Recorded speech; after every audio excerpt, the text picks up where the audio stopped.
Bueno, gaur ikasiko duguna izango da erronkak egitea McQueen robotarekin. Horretarako, proiektu goaz MadeCode hori webgunera eta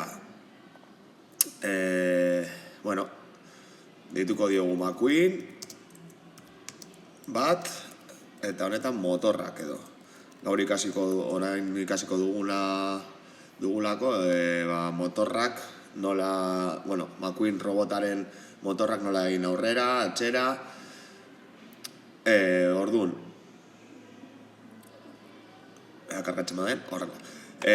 Ikasi behar dugun lehenbiziko gauza da, hemen ikusten dituzuenen blokeetan, ez da gertzen ezer motorrei buruz edo McQueenari buruz, baina badaukagu hemen behan jartzen du extensiones. Sakatu behar dugu hori, eta hemen bilatzailean idatzi behar dugu McQueen. M-A-Q-U-E-E-N, McQueen. Carseko hori protagonista bezala. Eta hemen ikusten duzu hau, hau sakatzen dugu, eta ikusten baduzu behitu kargando bloques, eta ikusten baduzu bloke berri bat daukagu, McQueen. Zer egingo dugu? McQueen robota pizterakoan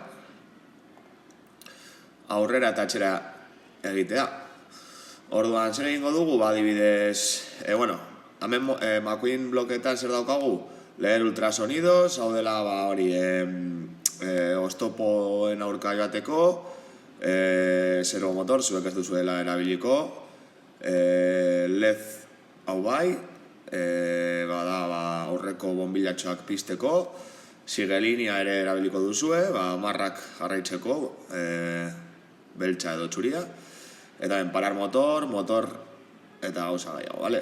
Orduan, motor sakatzen badugu, honetan, aukera pilo ditugu. Edo ambos, edo el derecho, o el izquierdo, bale? Orduan, guk esango diogu, motor, ambos, aurrera egitea, topera. Bale? Hemen daukazue zuek nahi duzuen abiadura. Uste dut, 1000 segunduko daudela, bai, hauek estatu batuekoak direlako. Baina, aurrera jango da. Gero, pausa bat egingo du. Daukagu pausatxoa, hau betikoa da. Bale? Pausa. Eta esango diogu, segundu bat.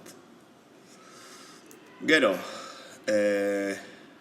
edo sakatzen dugu hemen berriro, edo nik egingo dana da eskumako botoiarekin duplikarri emon, beste berri bat sortzeko, eta esango diogu, bi sortu beharko ditut, zergatik, esango diodalako, lehenbizi, hori, eskerrera joan nahi joatea.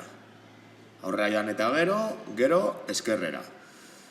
Eta hemen, eskumako motorea, esebez, geldituko dugu. Orduan jarri beharko dut, 0 bat, hemen abiaduran. Gero beste pausa bat, duplikatzen dut. Orain, nahi dut beste zentsuan egitea. Orduan, hauek ere duplikatzen ditut. Duplikatzen dut.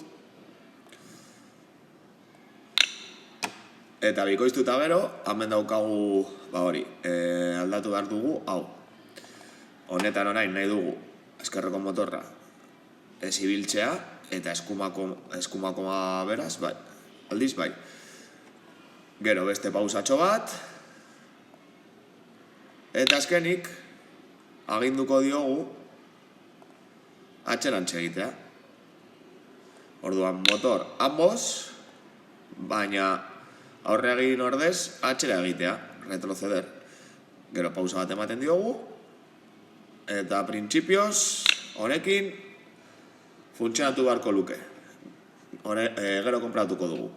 Venga, eskerrik asko. Kodea sartu dut Microbyte tarjetan, deskargatu dut eta sartu dut, eta lehen konprobatuko dugu, egiten baduen, guk bidalitakoa. Ikusten badugu, aurrera egiten du, gero eskumara, gero eskerrera, eta gero atxera. Aurrera, eskuma, eskerra eta atxera.